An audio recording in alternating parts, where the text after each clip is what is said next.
আমাদের দোকান। এই দেখে আমাদের দোকানের সাইনবোর্ড।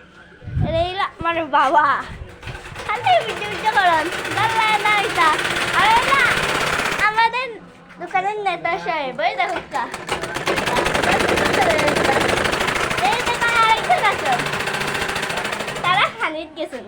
আর এইলো আমাদের ব্লাউজের সেট এইলো ওই সেফনি নট আরে আছে না দেখাই যায় এইলো আরো আর এইদিকে হলো চুড়িদারের সাইড আর এইলো প্যান্টটা একটু ভালো আছে এইলো আমাদের মেশিন দেখে নিচে আর এইলো আমাদের দোকানের সাইনবোর্ড দেখছেন এটা হলো আমাদের দোকানের সাইনবোর্ড দেখে গেছেন